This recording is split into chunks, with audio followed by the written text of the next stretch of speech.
ராஜஸ்தான் பாலைவனம் மேற்கு பகுதியில் புக்ரான் சொல்லி ஒரு இடம் இருக்கு. இந்திய வரைபடத்தில் இந்த இடத்தை தேடி கண்டுபிடிக்கிறதே சிரமம். அந்த இடம் இந்த உலகுக்கு எதையோ சொல்ல காத்துட்டு இருந்துச்சு. பிரதமர் இந்திரா காந்தி அணுவிஞ்ஞானி ராஜ ராமண்ணா கிட்ட அடிக்கடி ரகசியமா நேரில் சந்திச்சு ஏதோ பேசிட்டு இருந்தாங்க. மே 18, 1974 புத்தர் பிறந்த தினமான புத்த ஜெயந்தி அன்னைக்கு காலையில் 8:05 மணி அளவில் அதிர்ந்தது ராஜஸ்தான் பாலைவனம் மட்டுமல்ல, உலக நாடுகளும் தான்.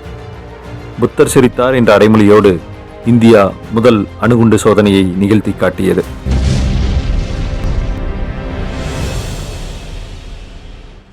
இது அமெரிக்கா இரண்டாவது உலகப் போரில் ஜப்பான் நாகசாகி நகரின் மீது பயன்படுத்திய ஃபேட்மேன் அணுகுண்டுக்கு நிகரான சக்தியுடையது என்கிறார்கள்.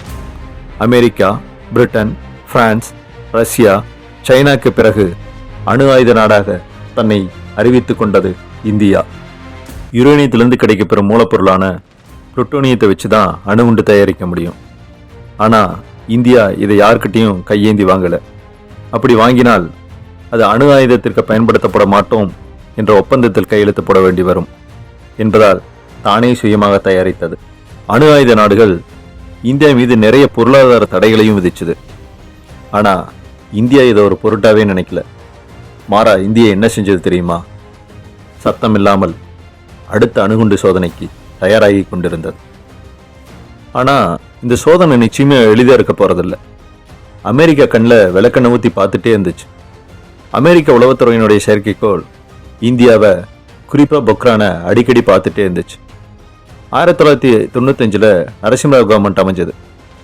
இந்த முயற்சியை முன்னெடுத்தப்ப அது எப்படியோ மோப்பம் பிடிச்ச அமெரிக்கா நியூயார்க் டைம்ஸில் வெளியிட்டது. அதனால் அந்த முயற்சியை அப்போ கைவிட்டுட்டாங்க. 1996 வாஜ்பாய் பிரதமராக பதவி ஏற்றுக்கிட்டாரு. மறுபடியும் அணுகுண்டு சோதனைக்கான பயிற்சியை முன்னெடுத்தாங்க. 1.5 வருடம் கடினமான பயிற்சி. டிஆர்டிஓட திட்ட இயக்குனராக இருந்த நம்ம அப்துல் கலாம் ஐயாவை வர சொல்லி முகூர்த்தத்துக்கான தேதியை குறிக்க சொன்னார் வாஜ்பாய். அன்னையிலிருந்து 30வது நாள் தேதி குறிக்கப்பட்டது. அடுத்து டெலிபோன் ஒட்டுகைக்கும் அபாயம் இருந்துச்சு. அதனால இதில் ஈடுபட்ட எல்லாருடைய பேரையும் மாத்தினாங்க. நம்ம அப்துல் கலாம் ஐயாவோட பேர் தெரியுமா? கலோனல் பிருத்திவிராஜ். அணு ஆயுதத்துக்கு தேவையான பாகங்கள் பேரை கூட மாற்றி வச்சாங்க. கும்பகர்ணன், தாஜ்மஹால், ஒயிட் ஹவுஸ், விஸ்கின்னு கேட்குறவனுக்கு தலை சுத்தும். இராணுவ ஒத்திகை நடைபெறுவதா சொல்லி போக்ரானை சுற்றி இருக்கிற மக்களை எல்லாத்தையும் வெளியேற்றினாங்க. கேட்டால் பாதுகாப்பு காரணம்னு சொன்னாங்க. கலோனல் பிருத்திவிராஜை தொடர்ந்து அதுதாங்க நம்ம ஐயா அப்துல் கலாம். எல்லா விஞ்ஞானிகளும் இராணுவ உடையில் போக்ரான் வந்து சேர்ந்தாங்க. விஸ்கி, ஒயிட் ஹவுஸ், தாஜ்மஹால் எல்லாம் இராணுவ தளவாடங்களில் பத்திரமா வந்து போக்ரான் சேர்ந்துச்சு. அமெரிக்க உளவுத்துறையுடைய செயற்கைக்கோள் ஒரு சந்தேகத்தோட பார்த்துக்கிட்டே இருந்துச்சு. அது பார்க்குறப்ப இராணுவ உடையில் கடினமாக உடற்பயிற்சி செய்வாங்க. பகலில் கிரிக்கெட் விளையாடுவாங்க. சரி ஒன்றுமில்ல அப்படின்னு செயற்கைக்கோள் திரும்பிச்சுன்னு வச்சுக்குங்க, இரவில் அவசர அவசரமாக ஒரு பெரிய பள்ளத்தையே விட்டுவாங்க.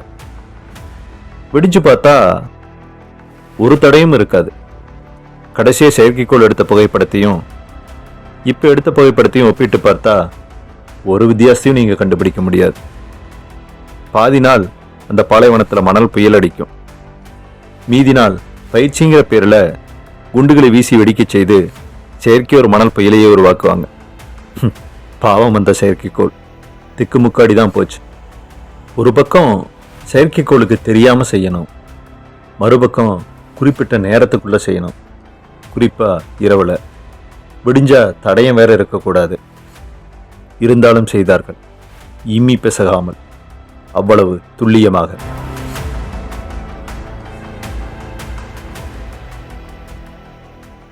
ஆயிரத்தி 1998 மே 11 3 குண்டுகள். என்னடா நில அதிர்துன்னு பார்த்தாங்க. மே 13 மேலும் 2 குண்டுகள் வெடித்தன.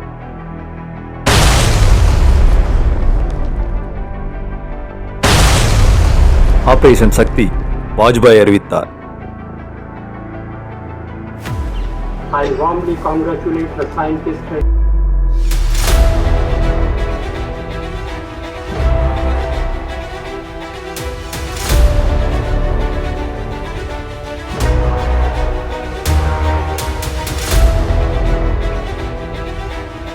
many years, but there's no getting around the fact that in this instance, we missed and did not predict the particular test involved. So many countries have invaded us around 2005 years. So our work, whatever we are doing for self, that is our national security.